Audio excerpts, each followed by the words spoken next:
So there's always this misconception, right, that all microphones are the same, or at least that wireless microphones are going to be very similar. Now, when I'm talking wireless microphones, I'm talking about wireless lavalier microphones, Hollyland, Rode, DJI, and so forth.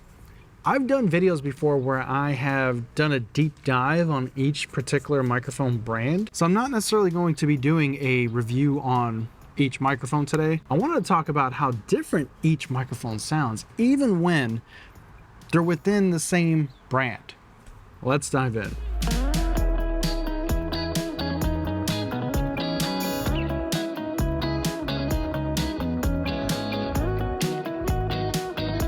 Okay, so I'm actually wearing 3 different lavalier mics right now.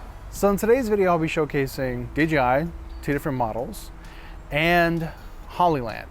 Now, I also have Rode. I can't find it. It's somewhere in the house. But Rode is also a fantastic lavalier, wireless lavalier mic company. Actually, probably one of the first to do it correctly, and sound really good.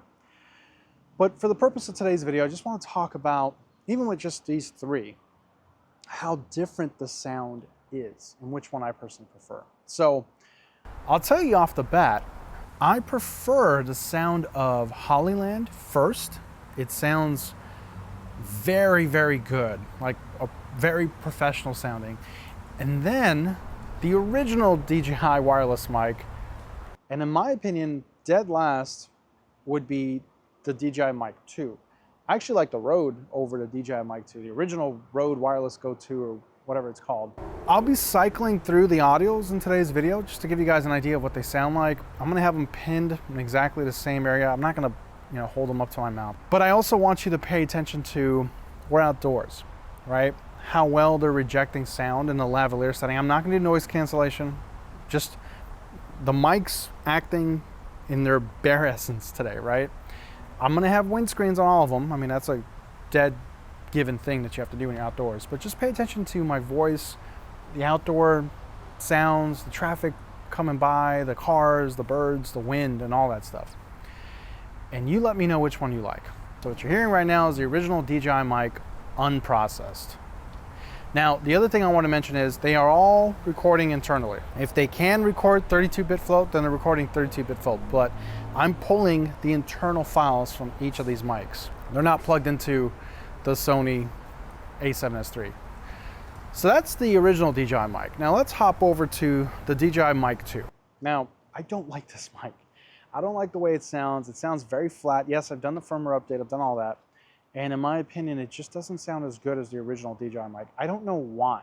There's something going on in the microphone or the hardware itself that has changed, in my opinion, that makes it sound kind of flatter and less present, right? You have to do a lot of EQing in post. So what you're hearing it right now is just not EQ'd.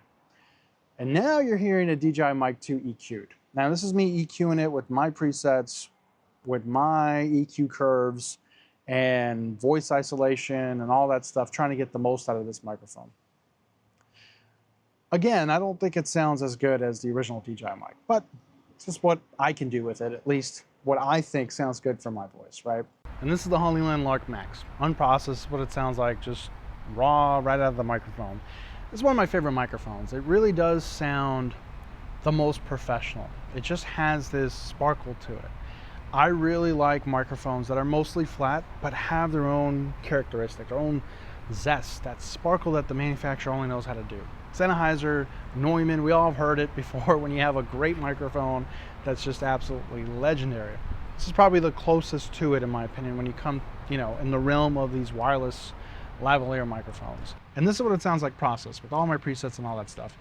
I don't know if they're ever going to come out with another one. They may have already, and maybe I'm just not aware of it, but Hollyland hasn't yet jumped on the 32-bit float bandwagon, and they haven't yet released a 32-bit float Lark Max version of this. But yeah, to me, the Lark Max is just a great sounding microphone that really is above and beyond when it comes to this stuff.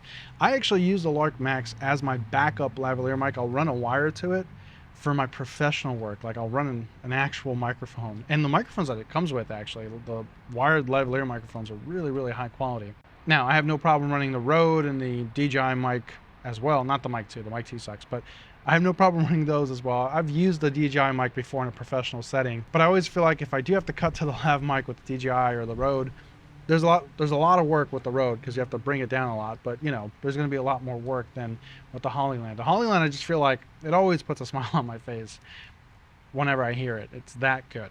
Okay, so now we're going back to unprocessed, right? So everything's going to be unprocessed. You're still hearing the Lark Max. There are other contenders, like I said. There's the Rode, right? Rode Wireless Go Pro and all that stuff. And Rode is well known for just adding in more presence, right? They're almost like EQ'd right out of the gate. You don't have to do much. For most creators, it's the sound that they want, right? For most professionals, you might have to tweak it a bit. I think most professionals seem to gravitate towards the Hollyland a little bit more as far as like the sound coming out of the mic, right? And there's a lot of stuff going on, so hopefully they're doing a good job of canceling all that stuff, or at least directing my voice, right, and making it easier to hear. But yeah, there's a lot of traffic coming by.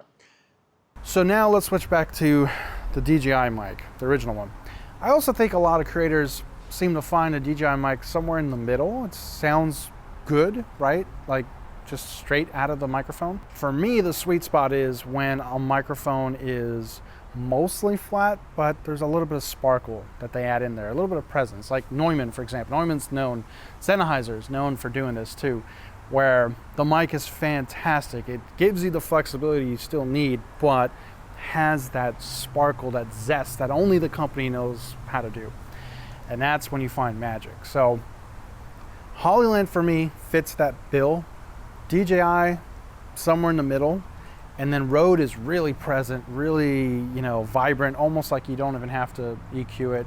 Definitely catering to just a set it, forget it, turn it on, run and gun type of situation. There's other mics you can also consider. Speaking of Sennheiser, Sennheiser has a wireless mic system, lavalier mic system that they came out with, I think last year. I don't think it's doing so good. I don't really see it circulating around too much, but I think the case doubles as like a, you know, handheld microphone, and you have your lavalier microphone and things like that. So that's basically it for this video. I just want to show you guys that they all are very different.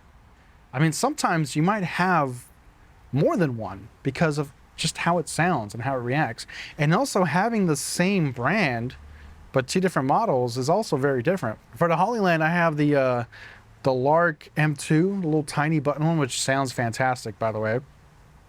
And that sounds a lot different than the Lark Max. Similar, but different. The DJI Mic 2 sounds a lot different than the original DJI, and in my opinion, sounds worse. And I know that might be controversial.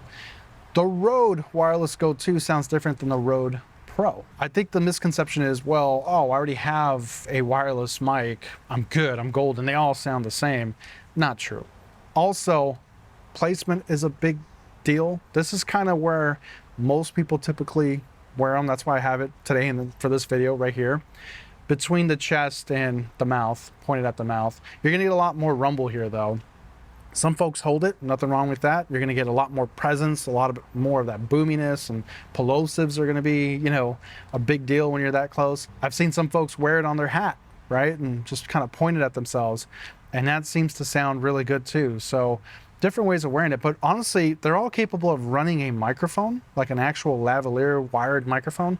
That's probably the best way to run these, where you're gonna get the best sound quality.